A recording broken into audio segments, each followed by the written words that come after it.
Hey, what's up guys? Scorpid here. Please like and subscribe to show your support. Heh heh. In a night elven bunkhouse, nestled within the mountains of Desolace, Scorpid awoke.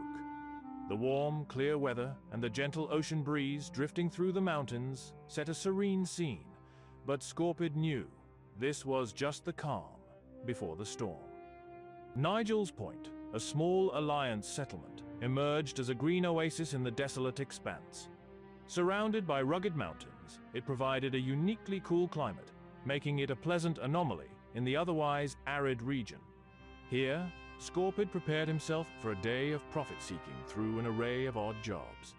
His first encounter was with a dwarf, who tasked him with collecting mystical reagents from creatures of the desert. Fellow humans presented him with a more daunting challenge: to confront and defeat the centaurs, ferocious horsemen who were a constant threat to the peace of Nigel's Point. They revealed a secret plan, a strategic move that could shift the power balance in Desolace. The centaur clans, perpetually at war with each other, were a thorn in the side of the Alliance. The captain's plan was for Scorpid to infiltrate and befriend one of these clans. Winning their favor could weaken their collective strength and bolster the Alliance's hold on the region. Yeah, cool idea. But Scorpid wasn't about to spend his days in the desert earning favor with a bunch of fleabags. This was when Valeriel, a night elf swordsman, approached Scorpid with a personal request. He sought assistance in locating some elven nobles, young heirs of a wealthy merchant family. Their father had tasked Valeriel with their safe return. As Scorpid left the relative safety of the mountain base, the reality of Desolace's harshness hit him. The land was a desolate expanse, with giant black vultures circling overhead, a stark reminder of the constant presence of death. His journey led him to the ruins of a caravan, a grim scene marked by the violence of a recent attack. Scattered supplies and mysterious footprints heading south beckoned Scorpid to investigate further. It wasn't long before he encountered two imposing tauren from the Horde. Scorpid, quick on his feet, ducked into hiding, but the druid among them used a spell to reveal his stealth, forcing Scorpid into a desperate escape.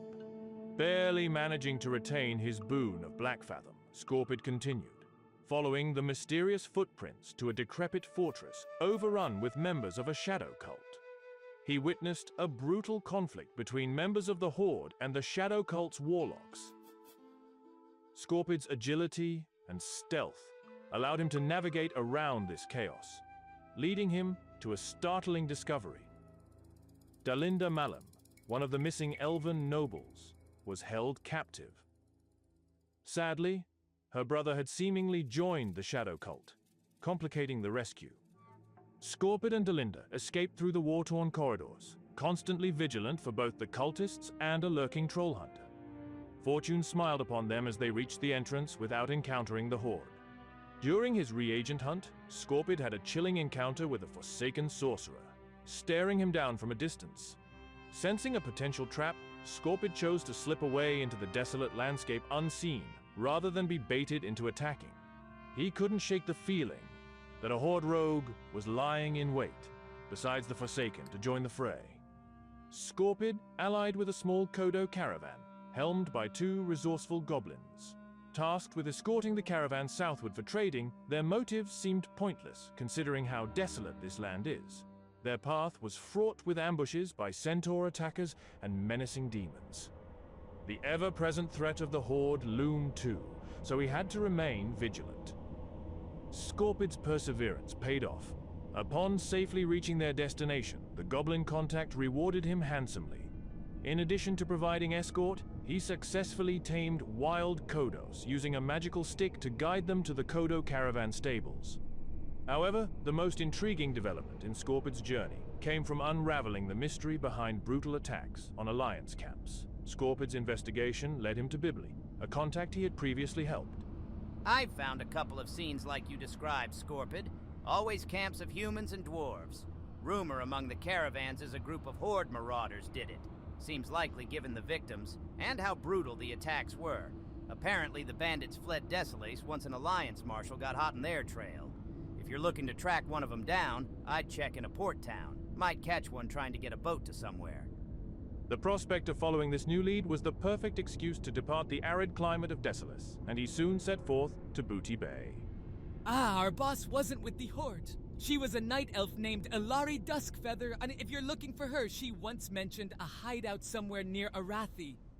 Upon arriving in the rugged terrain of the Arathi Highlands, his instincts led him to a secluded shoreline, where a small rowboat awaited. Rowing eastward, he reached an abandoned dwarven farmstead.